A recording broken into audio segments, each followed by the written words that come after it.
చేస్తున్నాను నా ఉద్దేశంలో వాడిని ఎప్పుడు ఒక డమ్ ఫెలో నేను. సరే ఓకే సరే చేయదు, సరే నాకు చూపిస్తుంది.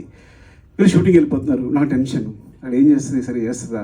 ఒక 2 days షూట్ తర్వాత ఫోన్ చేసా, గుర్తుందో లేదో, పద్దుకు ఫోన్ చేశాను. పద్దక్క చూడు, నిజంగా నువ్వు మొహాటగా చేస్తున్నావేమో, ఒక 2-3 షూట్ అయింది అనుకుంటా, 1 week అయింది, నీ కాలుతో మనీ అంతా ఇచ్చేస్తా, నువ్వు వేరే పెట్టుకో, నువ్వు మొహాటంతో చేయొద్దు.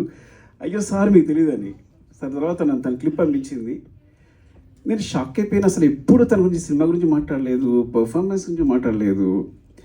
నాకు పర్ఫార్మెన్సెస్ అంటే చాలా ఇష్టం. నేను మీ నంబర్ కాస్టింగ్ కోసం, నా సినిమాలో ఆర్టిస్టుల కోసం 1 year కూడా కేటాయించాను.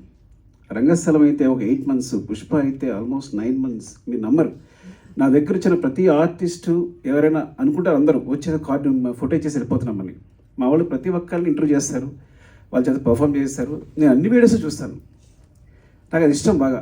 ప్రతి ఒక్కరి వీడియోస్ చూస్తాను, నచ్చిన వాళ్ళని సెలెక్ట్ చేసుకుంటాను, మళ్ళీ అందులో 10 మంది పిక్ చేస్తాను, మళ్ళీ వాళ్ళని సెలెక్ట్ చేసుకుంటాను, అంత శ్రద్ధగా చూస్తాను. సో అలాంటిది నేను షాక్ అయిపోయింది దాని పర్ఫామ్. మరి పద్దక్క ఏం చెప్పిందో చెవిలో, వాళ్ళందరూ ఏం మాట్లాడుకున్నారో, ఏం చేస్తారో తెలియదు కానీ, సో చాలా చాలా బాగా చేసింది అని చెప్పడానికి కూడా అసలు నాకు అంత సిగ్గులేదు. నా కూతురు గురించి చెప్పడానికి అస్సలు సిగ్గులేదు, బాగా చేసిందని చెప్పడానికి. So like and